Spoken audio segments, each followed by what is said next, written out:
বিনোদ কুমার পেশায় শিক্ষক। গলায় ক্যান্সার হওয়ার কারণে দীর্ঘদিন ধরে অসুস্থ ছিলেন তিনি। তবুও তিনি স্কুলে আসতেন নিয়মিত। অপারেশন পর গলার স্বরথলি কেটে বাদ দিতে হয়। সেই থেকে কথা বলতে পারেন না, শুধু ঘর ঘর আওয়াজ আর ইশারা করে সব বোঝান। স্কুলের সহকর্মীরা সবাই বলল, স্যার আপনি রিটায়ারমেন্ট নিন, বাড়ি বসুন, পেনশন নিন, এভাবে বাচ্চাদের পড়াবেন কি করে? বিনোদ স্যার চাকরি ছাড়লেন না, চক হাতে নিলেন। ব্ল্যাকবোর্ড এখন ওনার গলা হয়ে উঠল। ক্লাস 5-এর ছেলে আনন্দ জন্ম থেকেই কানে কম শোনে, কথাও খুব কম বলে সে, তাই ওকে সবাই বোবা বলে। তাই ও স্কুলে আসে না লজ্জায়। বিনোদ স্যার ওকে বাড়ি থেকে ধরে আনলেন, ইশারায় বোঝালেন, তুই বোবা না, তুই আমার ভাষা জানিস, আমি তো কথা বলতে পারি না। আমরা দুজনেই সেম ক্লাস। তারপর 10 বছর ধরে চলল অদ্ভুত ক্লাস। স্যার বোর্ডে অঙ্ক কষতেন, ইশারায় বোঝাতেন, আনন্দ সামনে বসে পড়তো, হাত নাড়ত, পুরো স্কুল হাসতো, বলতো, বোবা পড়াচ্ছে বোবাকে, হবে কি?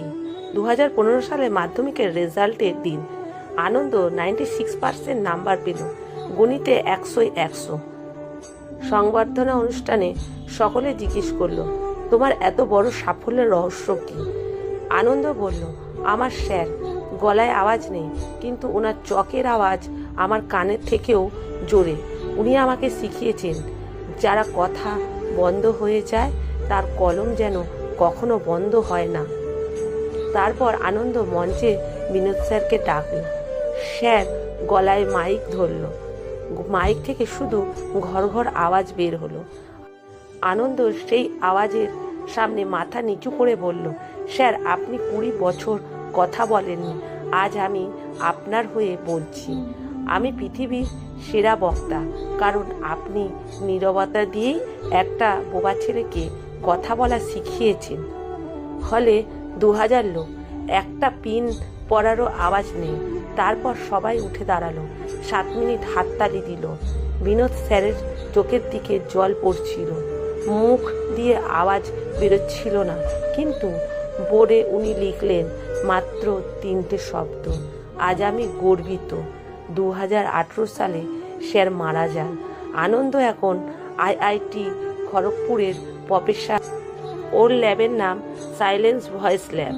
ও বোবা ও বধির বাচ্চাদের জন্য রোবট বানায়, যে রোবট চক দিয়ে বোর্ডে লেখে। আনন্দ বলে, আমার স্যার মরেনি, উনি চক হয়ে প্রতিটা ব্ল্যাকবোর্ডে বেঁচে আছেন। দুনিয়া ভাবে শিক্ষক মানে চিৎকার, রাগ, বকুনি, কিন্তু বিনোদ স্যার শেখালেন আসলে শিক্ষা মানে হলো ধৈর্য। আর ছাত্র মানে শুধু রেজাল্ট নয়, ছাত্র মানে শিক্ষকের নীরবতার আড়ালে লুকিয়ে থাকা শিক্ষাকে পৃথিবীর সামনে তুলে ধরা। কলমে কেয়া দাস, পাঠে অনিতা ভট্টাচার্য।